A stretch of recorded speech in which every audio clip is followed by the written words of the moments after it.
Neem me niet persoonlijk, maar ik ga me helemaal tot jou richten, want we hebben heel weinig vrouwen in dit programma. Dat heb ik begrepen, ja. De enige vrouw. Ja, ongelooflijk. Hoe komt dat, denk je? Misschien durven de andere vrouwen niet, ik weet het niet. Ben je altijd ondernemend geboren? Ja, ik ben eigenlijk wel ondernemend geboren, ja. Ondernemende ouders? Nee, dat niet. Nee? Dat niet. Nee, het komt echt vanuit mezelf en mijn partner heeft dat nog eens extra aangescherpt. Dus vandaar dat we hier staan. Ja, je hebt een minuut om te pitchen en die minuut gaat nu in. Dankjewel.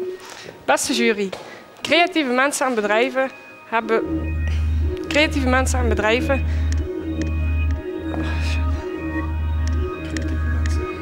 Creatieve mensen en bedrijven hebben vaak moeite zichzelf te laten zien op de markt. Of ze missen belangrijke commerciële of ondernemende vaardigheden. Commerciële mensen en bedrijven moeten daarentegen steeds creatiever inspelen op de complexe en dynamische markt. Ons doel is om creatieve en commerciële mensen en bedrijven te helpen hun doelstellingen te realiseren en hierin hun passie te vinden.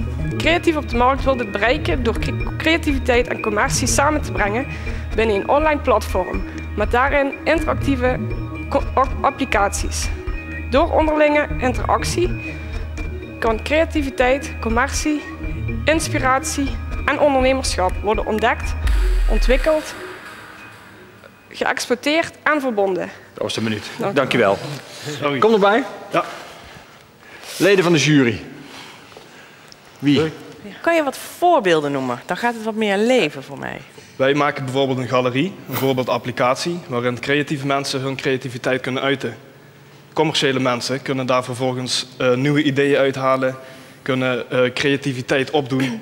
En zodoende kunnen ze samen eigenlijk groeien. Dit is één voorbeeldapplicatie. Maar bijvoorbeeld voor kunstenaars zijn er allerlei sites. Ja, Art or Live. We willen dus heel veel verschillende tools bij elkaar brengen.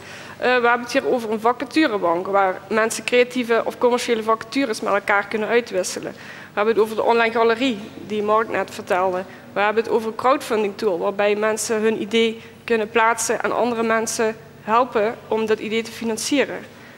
We hebben het over een self-testing tool, waarbij mensen hun passie en hun doelstellingen helder kunnen krijgen door zelf hun persoonlijkheidstesten uit te voeren. Waar ik zelf heel erg in geloof, en dat heb ik vandaag ook gehoord, is om ideeën van mensen die wel hele goede ideeën hebben, maar heel wat moeite met de commercie dan, om daar zeg maar bedrijven bij te zoeken die dat dan verder kunnen vermarkten. Ja.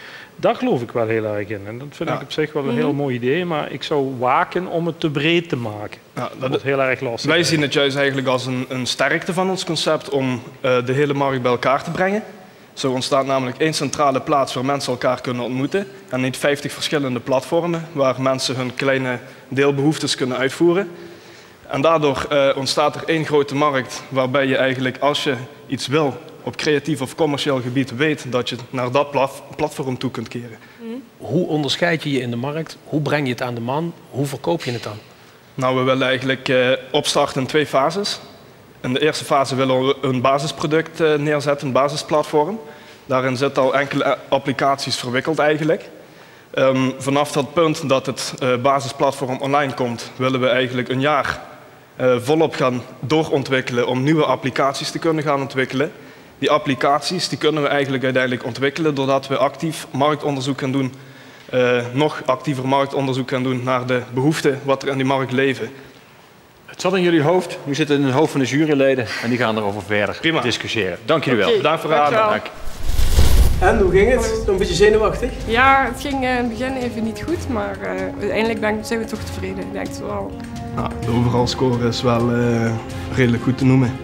Jammer dat de pitch even wat misliep, maar ik denk dat toch in de vragenbeantwoording uiteindelijk meer kracht naar voren komt als in dat kleine stukje tekst wat je kunt neerzetten.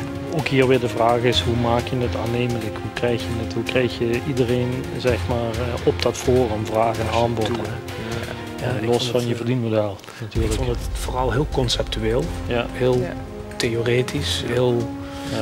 en op dat niveau is het aansprekend, maar als je het probeert één slag concreter te maken, dan haak ik vooralsnog even af. Ja. Het idee is te jong. Ja. Ik denk dat daar de bottleneck zit. Even doorontwikkelen. Geen kunststukje. Ja.